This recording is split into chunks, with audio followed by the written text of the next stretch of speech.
Everyone, my name is Nicole, and today I'm going to explain how to sketch a graph of a function to my group members. My name is Gabriel. I'm one of the members in the group. My name is Tyler, and I also the member of the group. Now we choose this function to sketch our graph. To sketch a graph, we need some information. First of all, we'll find the x-intercept. The x-intercept, we need to put y equals to 0. Y is f of x, so equals to 0. And by using calculator, we get the x-intercept is x equals to 1 plus square root 3, x equals to 1 minus square root 3, and x equals to 1. Next, we need to find the y-intercept. We put x equals to 0. When x equals to 0, y-intercept will be negative 2. Okay, next we will move on to find the open interval where the function is increasing or decreasing. First of all, in order to find the open interval, we need to differentiate the function first. First derivative of function f of x is negative 3x squared plus 6x. As we all know, when function is increasing, the first derivative of the function will be greater than 0. So we will substitute the function, first derivative of function greater than 0. Negative 3x squared plus 6x greater than 0. Then we'll get x is greater than 2. So at the open interval 2 infinity, the function is increasing. For the same thing, for the function to decreasing, the derivative of f of x is less than 0. Substitute inside, we'll get x less than 2. So at the interval negative infinity to 2, the function is decreasing. Now we'll move on to find the x-coordinate of the inflection point. To find the inflection point, we need to do the second derivative of the function first. The second derivative of the function f double prime x is negative 6x plus 6.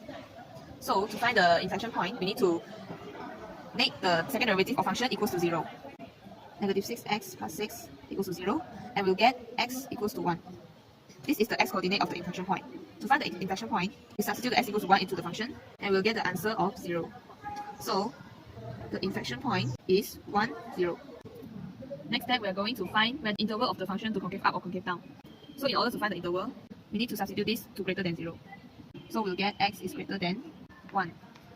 Same thing for the function to concave down, the second derivative is less than 0.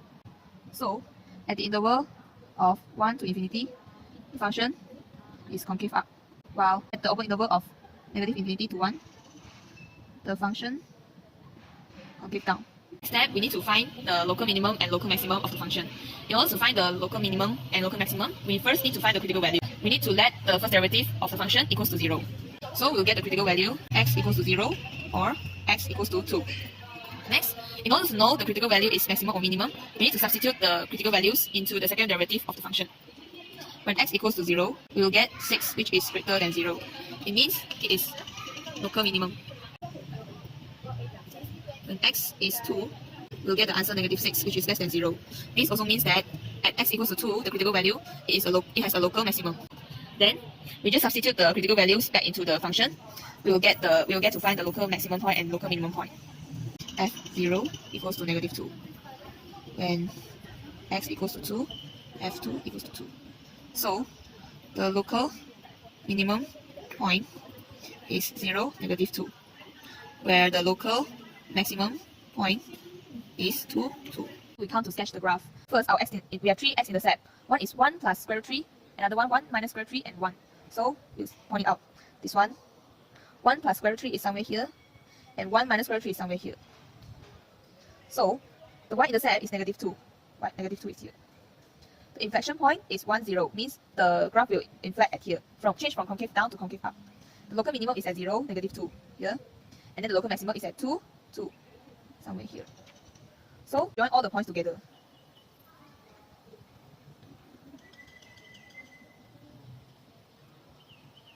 And this will be the graph of the function f of x equal to negative x cubed plus 3x squared minus 2.